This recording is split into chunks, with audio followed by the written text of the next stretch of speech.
Members, the question is that the motion be agreed to. Mr Speaker. Claire Curran. Thank you, Mr Speaker. Well, Labor supports this bill and agrees with Chris Bishop that this is a small but quite significant bill, and this is a definite anomaly in the legislation that exists. And of course, we don't know about these anomalies until they hit us in the face. And when a book such as Into the River by an author such as Ted Dorr ends up being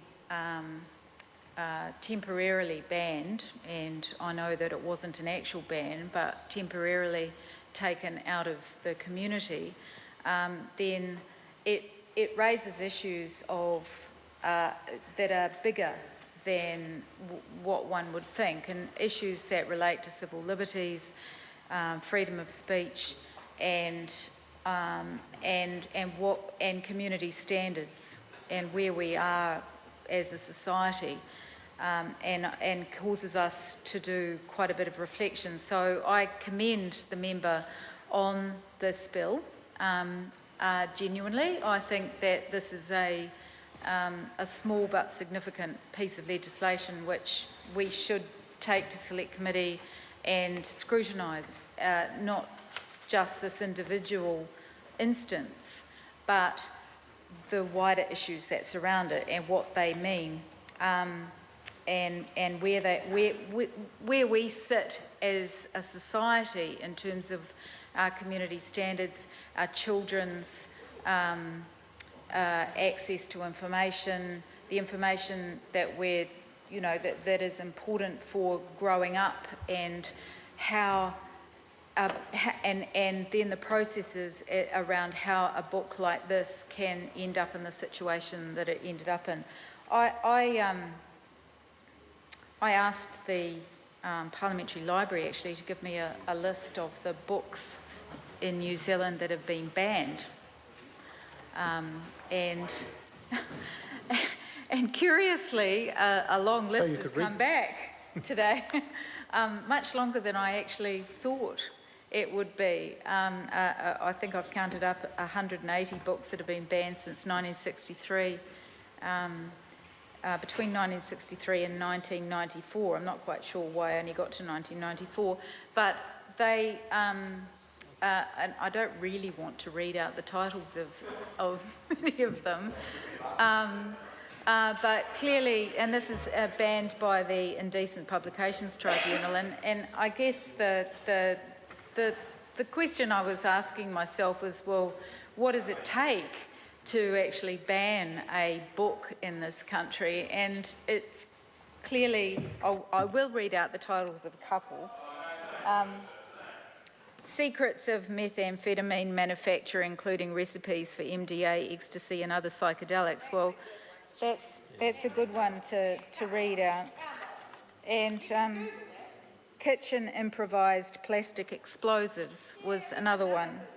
And I'm not going to go any further than that, but and please don't do this at home, and I mean that most seriously.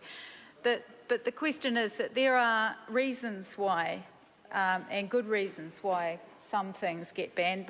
New Zealand is a liberal country, is a country where freedom of expression is put on a high value, and I hope it stays that way, and I hope that we maintain the vigilance of politicians across the Parliament around the importance of freedom of expression. But there are times when things are produced that need to be taken out or not allowed into the country, and there are good reasons for that. But the book that the issue that brought this to the Parliament tonight is not one of them, and it's a clear anomaly that needs to be corrected. But I hope that when it gets to Select Committee, that it will be there will be a wider discussion, and if there was to be a criticism of the author of this bill, it would be that before you bring a bill like this to the House, I think it's always important, or any bill, any member's bill, I think it's always important to do some exploration in the community and particularly talk to the organisations that will have views. And we certainly know that there were authors out in New Zealand that had views around the temporary banning, and I'm using that word knowing that it wasn't an actual ban, but there was a taking of this book out of circulation. There were authors that had views. There's a society of authors. There's the civil liberties groups. There's the Law Society. There's the New Zealand Libraries Association that no doubt could have provided, and hopefully will at Select Committee, provide views on this issue and the wider issues. And I think that it's incumbent upon us as parliamentarians, when we're putting in a member's bill before the House, is to seek some of those views before we actually craft the wording of the legislation. Not that we have to take on board all of their views, but we should go out and seek their views. So that would be the only criticism that I have. The other point that I'd like to make in the time that I've got remaining, Mr. Speaker, is to talk about the further reform. The member is putting a reform into the Film, Videos, Publications, Classifications Act. There has been in this country, under the Minister of Communications, a review called the Convergence Review that's been going on for several years now, which has still not ended up with any action around the classification of content generally. Convergence. It's convergence, Jackie Dean. And if she doesn't know what the word means, then look it up. That there has not been any reform by this government in this area, and this is really basic. There is a proposal being put forward supposedly by the government that we still haven't seen on the order paper around the difference between online classification and TV. So we've got the same content coming in through Netflix or Lightbox or whatever online mechanism, and we've got it on Sky Television or on TVNZ or MediaWorks, where they're being classified under different regimes, whether it's the Broadcasting Act or the Film Publications Classifications Act. Which is it to be, and where is the reform that this government is talking about?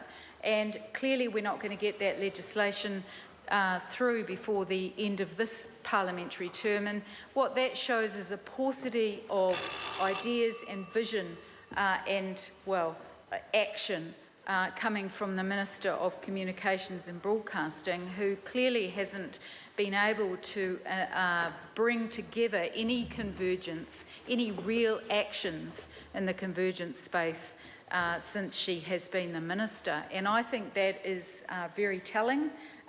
She gets a lot of plaudits for her work in the justice sphere, and I'm not dissing that, but what I would say is there's no action in the area which is the area which is glaringly obvious in the convergence between the online world and the other world of broadcasting.